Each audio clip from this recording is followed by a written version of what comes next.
She wanted a roommate.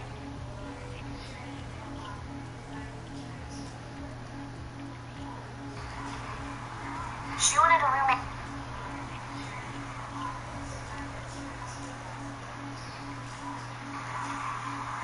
She wanted a roommate.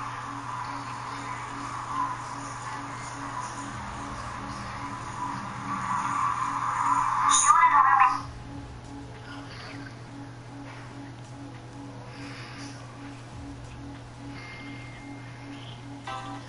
Briller, briller, je veux pas briller, briller, briller, et puis...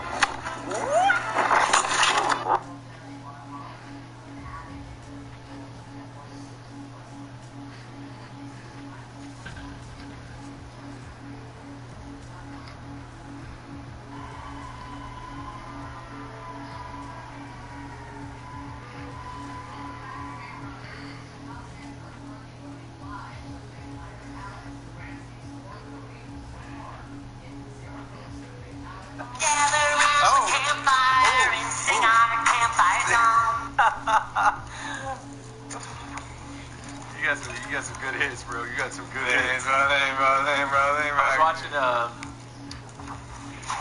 what's the guy's name? What's the guy's vlog?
location of the Fortnite map from Season 1 all the way to the possible Season 11 map.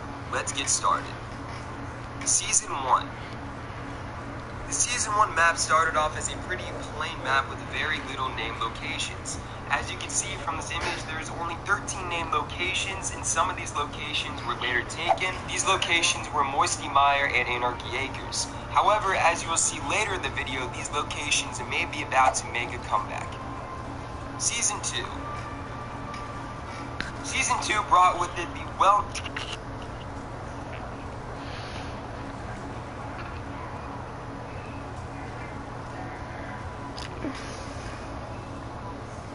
Hey, what is going on, guys? In this video today, we're going to be going over the best controller Fortnite custom binds, settings, and dead zones for Fortnite Season 11. For the custom binds, as I always try to do, I'll be discussing the best binds for all three different types of controller players, which are non-claw with no paddles, non-claw with paddles, and finally claw. Also, be warned that this video will not be showcasing anything to do with sensitivity.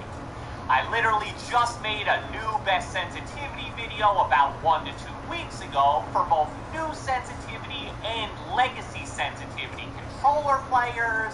So if you want to see that, I'll be sure to put an annotation on the screen right now. And without further ado, let's get right into it. Alright, so let's start this video off by going over the best binds for the non-claw, non-paddle, and non-claw with paddle players. Even though those are definitely two different things, since they're both non-claw, pretty much all of the custom binds are going to be the same, so I thought it'd be a good idea to talk about them in the same little section. And towards the end, I'll also discuss what I think non-claw paddle players should bind their paddles to. So starting off with the combat control section, pretty basic and standard stuff here. The only binds that I would say are important / noteworthy are edit, which is bound to left stick / L3, and that's pretty much the consensus best edit bind for non-claw players, and also toggle pickaxe is bound to Y / triangle. I probably should have mentioned this at the beginning, but obviously since edit is bound to clicking down on left stick / L3, you need to have the setting sprint by default on for these.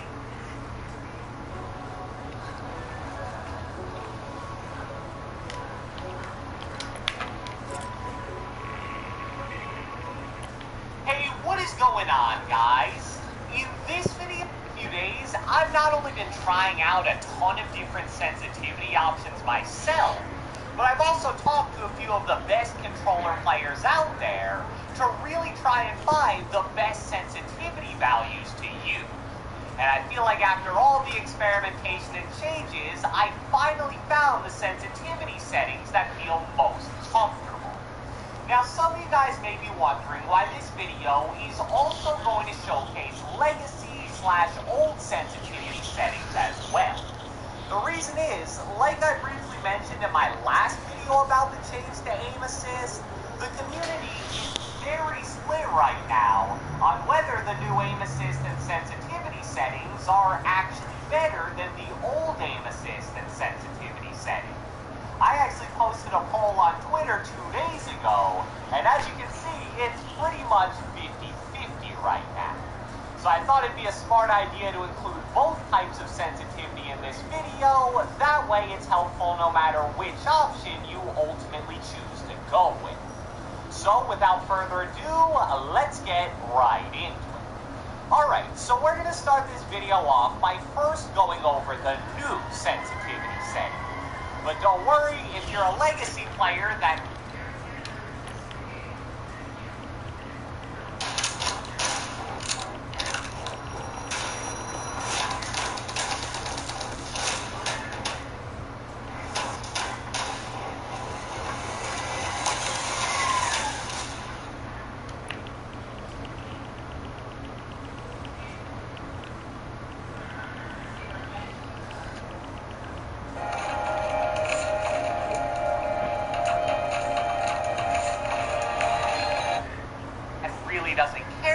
this, I'll put a timestamp on the screen right now so you can just skip ahead to that part of the video. Alright, so just quickly starting off with the basic sensitivity section here. As you can see, since look sensitivity and aim sensitivity are grayed out, they actually don't matter at all. I've seen a few tweets of like people freaking out because their look and aim sensitivity are defaultly on 4 and it doesn't let them change it. But that's because these values don't matter if you use the advanced sensitivity options, which you obviously should. For building and editing, still sticking at 2.0 as caution, you probably want to go a little lower than this because it'll be harder to control a 2.0 multiplier for building and editing on 60 FPS map. Now we move on to the interesting new stuff with the advanced look sensitivity. Starting it off, we have 42% look horizontal speed and 49%